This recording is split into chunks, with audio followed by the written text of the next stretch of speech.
Hello YouTube, Knife Critics here. I want to say Happy New Year to everybody.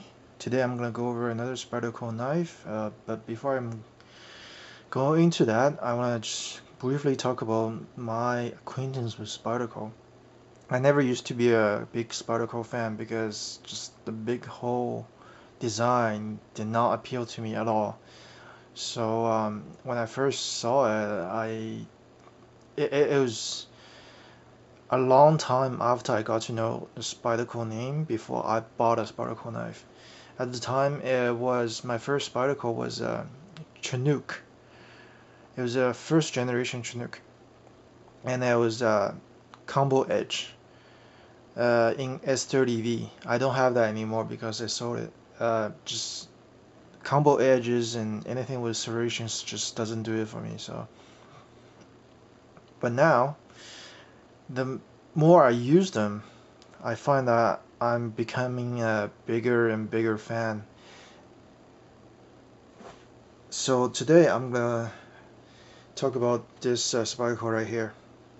It's a spring run paramilitary using a special steel, and because it's a spring run, Spyderco include this in their box. Education. Okay, so here it talks about the carpenter steel CTS 20CP. This steel here is basically carpenter's version of the S90V. But as you can, if you do a bit of a research, say on Spyderco forum, you're gonna find out that this steel actually performs just a little bit better than the S30V steel. Like the grain on this steel is finer. It's finer because it's a Generation 2 PM process steel. Okay, I'm a little bit of a steel snob, so bear with me there. Now, I also have a military in the background for reference. A lot of you are gonna moan and say, "Oh, we've seen this done a million times. What possible new stuff could you add to that?" Well, hear me out. So, coming from the military, this Paramilitary 2 has made quite a few changes and improvements, I should say. One of the biggest changes was in my mind, is the compression lock. Okay, now on the military, it's a liner lock. The liner lock is fine for its application, but the opening is, acceptably smooth. But when you compare side by side to the compression lock, you really notice the difference. The compression lock is just that much smoother. And as you can see, if you depress the lock, you basically there's a D10 built into the compression lock. It's holding the blade in place so it doesn't come out. But if you press it when in a closed position, you disengage the D10 and the blade swings free, right? You can do this, and when it's locked up, there's no wiggle, there's no blade play at all. Okay, but if you try to do that on the military, say, oh, I don't know, if you know press down the liner lock and let it swing free.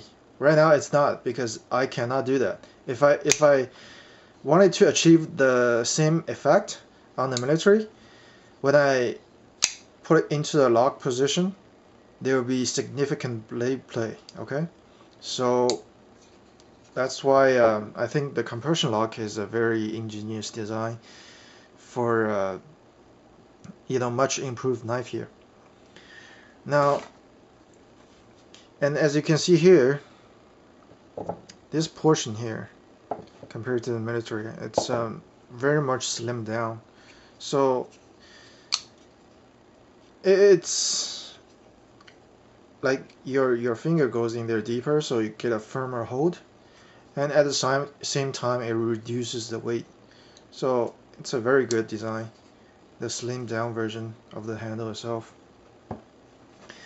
And there's so much complaint about the the single orientation of the clip, that Spyderco actually did listen and finally gave us a full-way ambidextrous clip design, which is awesome. And it rides lower in the pocket too. That's also good. I haven't got the chance to change the clip to tip-up carry, but I'm gonna do that soon. Okay, so very good, the clip design. Now, some people complain about not being able to put a lanyard in through the original lanyard hole. I mean, original military lanyard hole. I do not know anybody that carries a knife actually uses the lanyard hole. I haven't seen too many people do that because I don't know.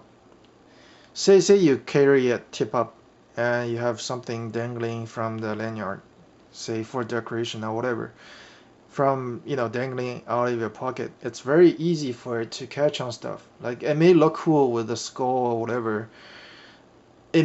It's very easy for it to catch on stuff, and you just pull the whole knife out, especially when you're doing something that you actually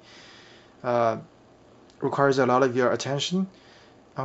When you're focused on something else, you may lose the knife because of the lanyard and whatnot, and not even notice it. And this is something that you do not want to lose.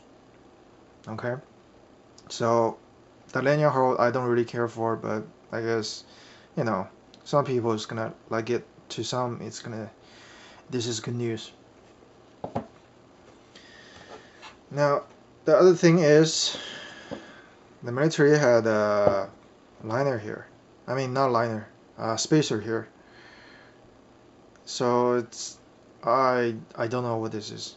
Maybe I think when I reviewed it, I thought it would help, so that your when you're holding it, you don't your sort of your palm doesn't get sort of it may be more comfortable with the spacer there.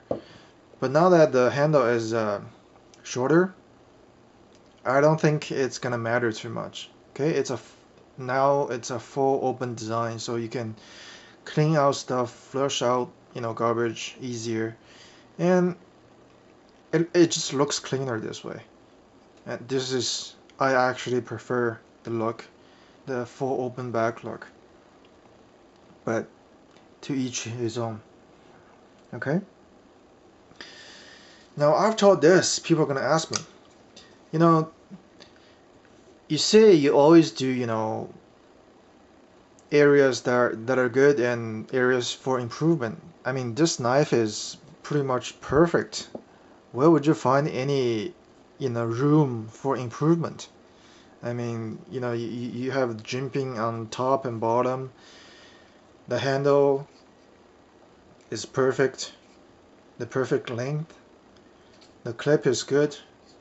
The steel is good. The lock is strong. And the overall construction is excellent. What would you do to this perfection, without messing it up? Well, I had to think for a long time before I came up with the idea, and now that I thought about it, there is room for improvement. I mean, there always is, as with anything. You see this here? The width of the knife when it's closed. This is a downfall for a lot of Spyderco knives. I mean, pretty much all the Spyderco knives with a big full-sized spider hole is gonna have this problem. I mean, on a longer knife we don't notice it as much because it's sort of the proportion is sort of good. It still looks slim even with a pretty wide section here. But with a shorter knife, you really do notice it. And it comes out like this, right? This is actually one of the reasons I didn't fall in love with Spyderco right away. It's because of this hole here. And this section here, it just protrudes out. It feels to me it doesn't flow as well as some of the other designs. Say if you had just a pin on a knife. It would just be, say, like this, like flat. Just aesthetically, I thought that looked better. Anyway, so what can you do about that? Well, here's something that Spyderco might want to think about. This is a Bob Lim design. It's a Benchmade Mini Deja Vu. Okay? See what they did there? They embedded the hole into the scales, into the handle. Sorry, ran out of memory a few minutes ago. Okay. Like I was saying, see, the Benchmade Deja Vu design here, if you look at from the other side, half the hole is embedded into the handle. You know? If you can combine this with the design here, I mean, the Deja Vu is not ambidextrous because there's no cutout here. Whereas the Spyderco, it's got a perfect, cutout on both sides. I mean, you can like the Benchmade did here, you can lower the blade into the handle and thereby reducing the overall width when it's closed. Imagine that.